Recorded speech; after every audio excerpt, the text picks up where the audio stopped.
السلام علیکم ورحمۃ اللہ وبرکاتہ. الحمد للہ رب العالمین والعاقبۃ للمتقین والصلاة والسلام علی رسولہ الامین. اما بعد فاعوذ باللہ السمیع العلیم من الشیطان الرجیم. رب اشرح لی صدری ویسر لی امری واحلل عقدۃ من لسانی یفقہوا قولی. معزز سامعین، قرآن مجید فرقان حمید اللہ کی کتاب، عظیم کتاب ہے، اور اس کے انوار قیامت تک مومنوں اور مسلمانوں پر پڑھتے رہیں گے. جو بھی اسے پڑھے گا ہدایت پائے گا. اور اللہ حکم الحاکمین نے اپنی کتاب عزیز میں یہ کہہ دیا ہے، ان ھذا القرآن یہدی للتی ہی اقوم. قرآن کی ہدایات جو ہیں اور اس کی جو رہنمائی ہے اور اس کے جو اصول ہیں، ضوابط ہیں، جو ہمیں جینا سکھاتے ہیں دنیا کی زندگی کے اندر اور آخرت کی زندگی کے اندر، اور تربیت کے میدان کے اندر اپنے نفس کی تربیت، اپنے بچوں کی تربیت، استاد کی شاگردوں کی تربیت، اور ایک سربراہ، خاندان کے سربراہ کی جو ہے اپنے گھر والوں کی تربیت، اور ایک جماعت کے سربراہ کی اپنے اعضاء کی تربیت، اور ایک حکمران کی اپنے عوام کی تربیت کے لیے قرآن میں جگہ جگہ ہدایات ہیں.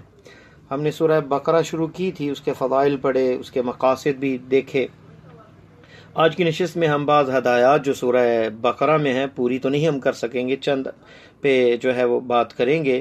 سب سے پہلی بات یہ کہ قرآن کی ہدایت جو ہے اس سے بندہ بے پرواہ نہیں ہو سکتا، خاص کر ایک تربیت کرنے والا. اور یہ ہدایتیں جو ہیں خاص کر قرآن کے اندر جو ہے سب سے زیادہ فائدہ اٹھانے والے متقین ہیں اس سے. جیسے اللہ تعالیٰ نے فرمایا ھدی للمتقین. ہدن جو ہے یہاں پہ نکرہ کا صیغہ ہے، یعنی تمام ہدایات، کثیر ہدایات، بہت زیادہ. نکرہ جب استعمال ہو تو وہ عام ہوتا ہے، ہر اعتبار سے جو ہے یہ متقین کے لیے ہدایت ہے اور رہنمائی ہے.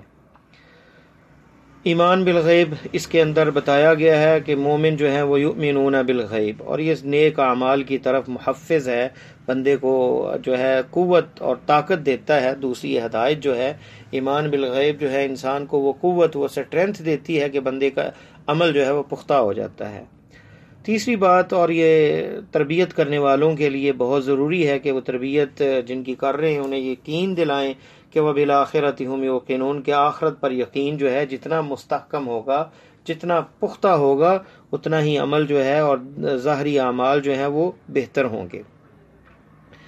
چوتھی جو ہدایت ہمیں ملتی ہے اللہ تعالیٰ کی قرآن مجید کی آیت میں، سورہ بقرہ کی 7 نمبر آیت، ختم اللہ علی قلوبہم وعلی سمعہم وعلی ابصارہم غشاوہ ولہم عذاب عظیم. اللہ تعالیٰ نے ان کے دلوں پر مہریں لگا دی ہیں، اور ان کے کانوں پر اور ان کی آنکھوں پر پردہ پڑ گیا ہے، اور ان کے لیے عذاب عظیم ہے، بڑا عذاب ہے ان کے لیے. تو جب بندے کے جوارح، یہ اعضاء جو ہیں، یہ معنوی اعتبار سے کہ دل جو ہے اس میں ایمان نہ ہو، کان جو ہے وہ حق کی آواز نہ سنے، اور آنکھیں حق کو نہ دیکھے، تو پھر ان کے لیے جو ہے یہ ظاہری اعضاء تو ہیں لیکن حقیقت میں اس کا کوئی فائدہ نہیں ہوتا. جب معنوی فائدہ اس کا معطل ہو جائے تو پھر یہ ایسے ہی ہے جیسے ان کی کوئی حیثیت نہیں ہے، اور اللہ تعالیٰ آخرت میں جو ہے ان کے لیے عذاب عظیم ہے. پانچویں چیز جو ہے وہ ہے تحذیر قرآن کی، کہ بندہ کبھی بھی غرور میں نہ آئے، تکبر میں نہ آئے، اور یہ نہ سمجھ لے کہ بس وہ ہدایت پر ہے اور سب کچھ اسے مل گیا ہے. کیونکہ اللہ تعالیٰ نے سورہ بقرہ کی 8 نمبر آیت میں فرمایا وَمِنَ النَّاسِ مَن يَقُولُ آمَنَّا بِاللَّهِ وَبِالْيَوْمِ الْآخِرِ وَمَا هُمْ بِمُؤْمِنِينَ. کتنے ہی لوگ ایسے ہیں وہ کہتے ہیں ہم اللہ پر ایمان لاتے ہیں اور آخرت پر ایمان لاتے ہیں، اور وہ مومن نہیں ہیں. اس لیے بندے کو ڈرنا چاہیے، اپنا محاسبہ کرنا چاہیے. اور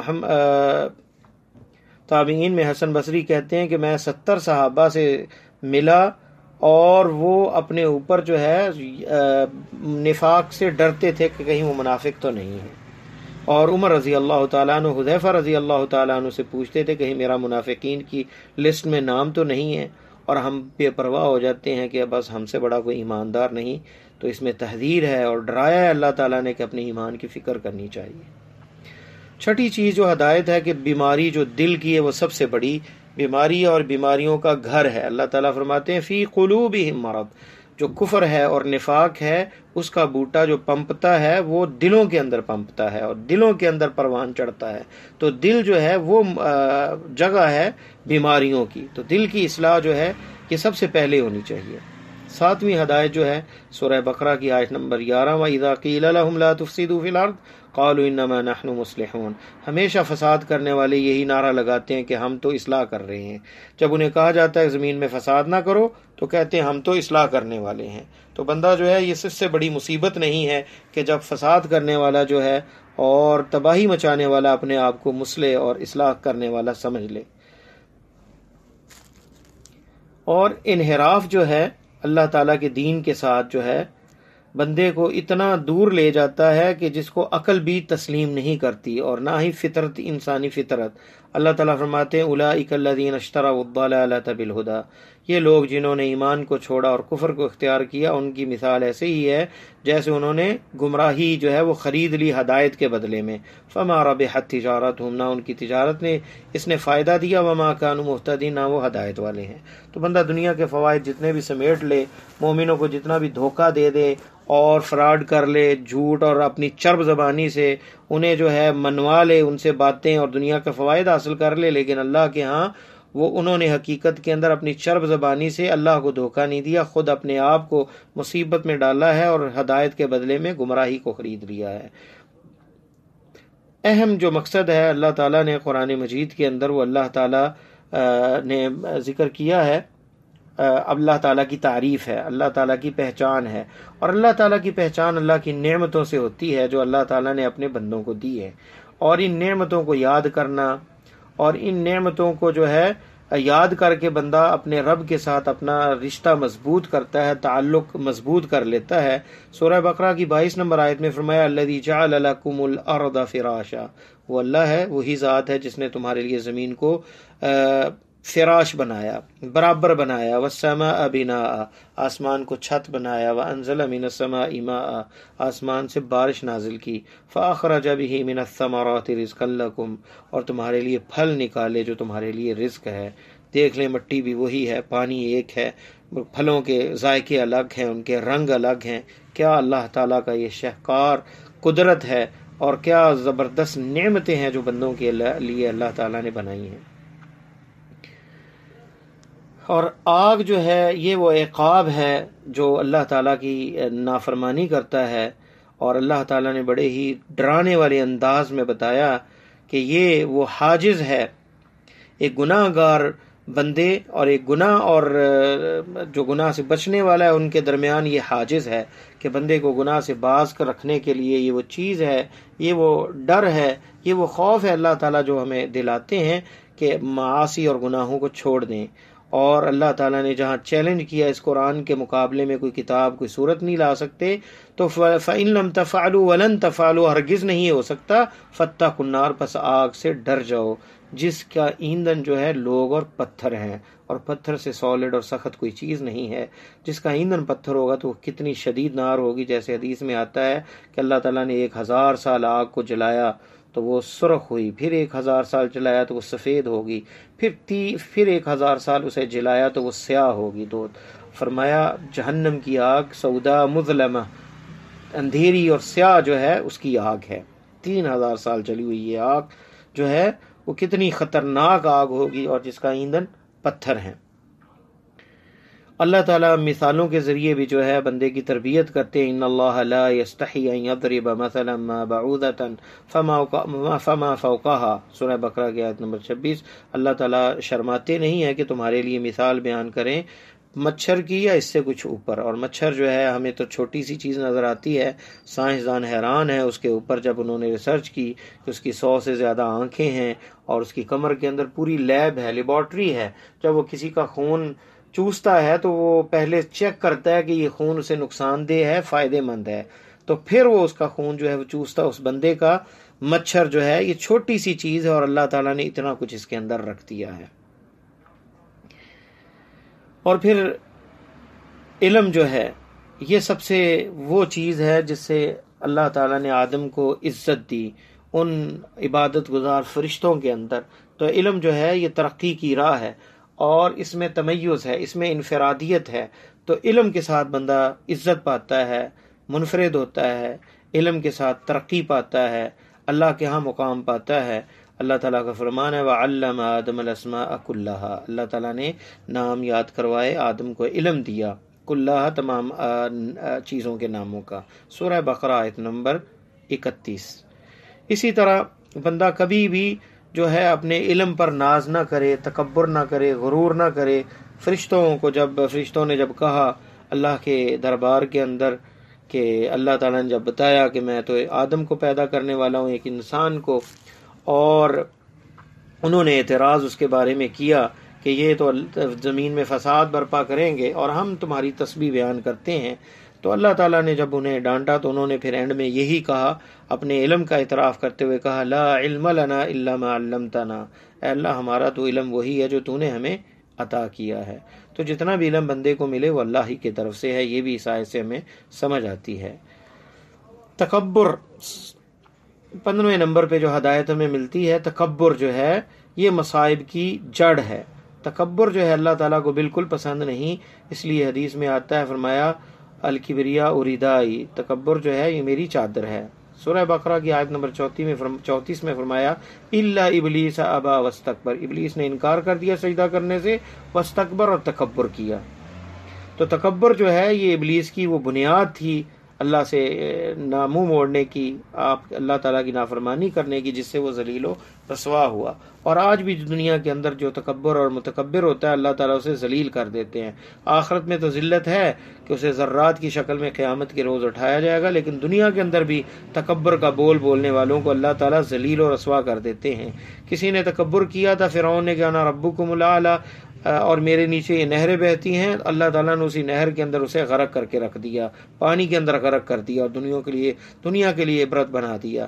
نمرود نے کہا تھا کہ میں تمہارا رب ہوں، تو ایک مچھر اس کے جو ہے دماغ میں چلا گیا ناک کے ذریعے، اور پھر جوتے کھا کھا کر وہ مرا.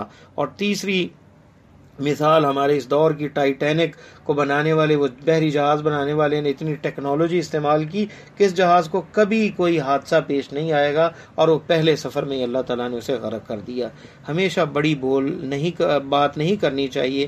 تکبرانہ نہ انداز اللہ کو پسند ہے اور نہ ہی تکبرانہ چال پسند ہے.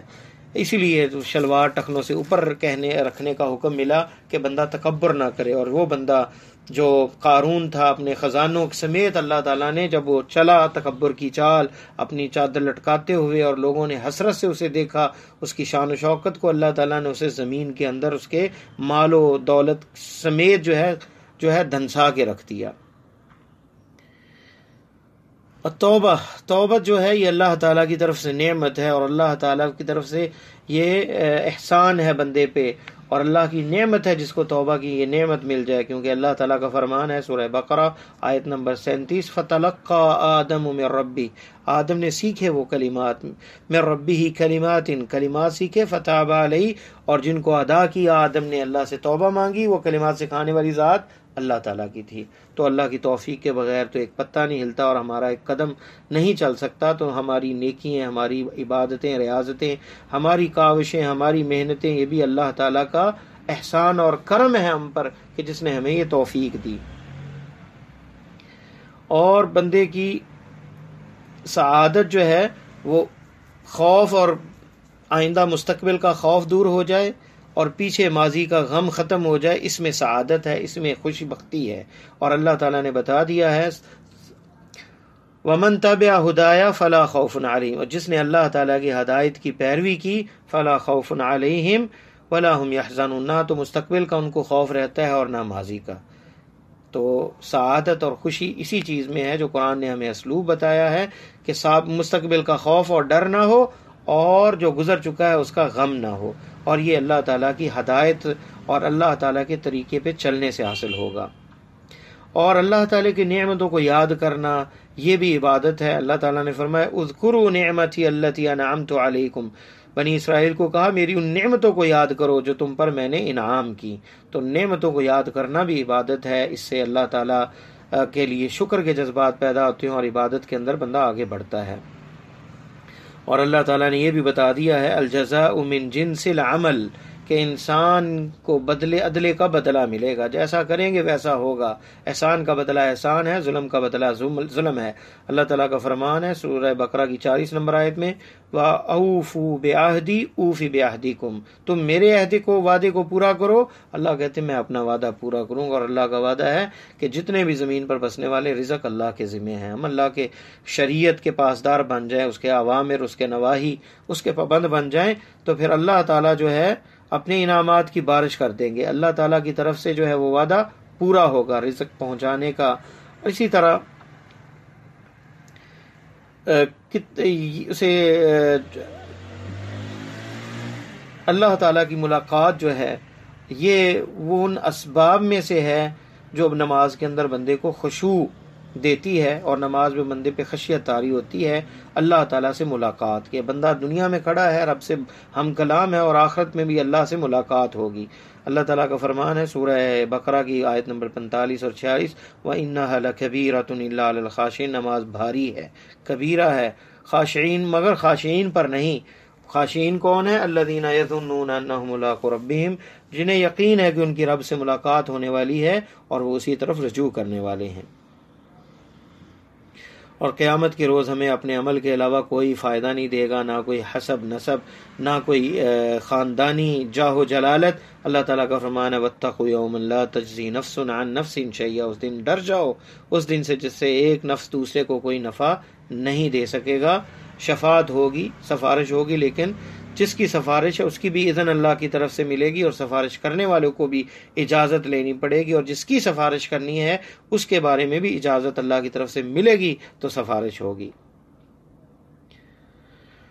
پھر ہمیشہ جو تربیت کرنے والے انہیں دوسروں کے نفع کی اور ان کی اعانت کرنی چاہیے، جیسا کہ یہ صفات ہیں مصلحین کی، اصلاح کرنے والوں کی۔ اللہ تعالیٰ کا فرمان ہے وَإِذِ اسْتَسْقَىٰ مُوسَىٰ لِقَوْمِهِ، جب موسیٰ علیہ السلام نے اپنے رب سے پانی مانگا، موسیٰ نے اپنی قوم کے لیے پانی کا سوال کیا، اللہ تعالیٰ نے 12 چشمے پھوڑ دیے۔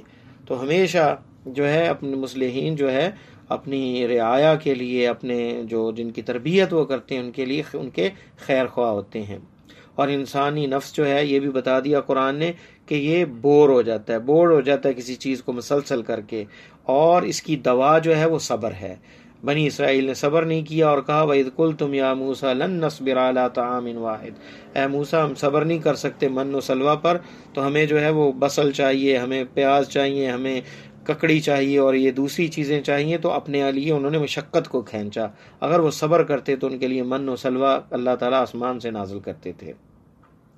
پھر دوسری بات یہ کہ بندہ مومن جو ہے وہ مضبوط ہوتا ہے، سست نہیں ہوتا، کاہل نہیں ہوتا۔ اللہ تعالیٰ نے فرمایا خُذُوا مَا آتَيْنَاكُمْ بِقُوَّةٍ، جو ہم نے ہدایت اور رہنمائی تمہیں دی اسے مضبوطی سے پکڑو، سورہ بقرہ آیت نمبر 63۔ تو قوت کے ساتھ، سستی نہ ہو، اللہ تعالیٰ کی ہدایت کو، شریعت کو قوت کے ساتھ پکڑیں اور اس پر کاربند رہیں۔ اللہ تعالیٰ سے دعا ہے کہ اللہ تعالیٰ ہمیں قرآن و سنت سے بھرپور فائدہ اٹھانے کی توفیق عطا فرمائے اور خاتمہ ہمارا ایمان پہ فرمائے۔ سبحانک اللہم بحمدک، اشہد ان لا الہ الا انت، استغفرک و اتوب الیک۔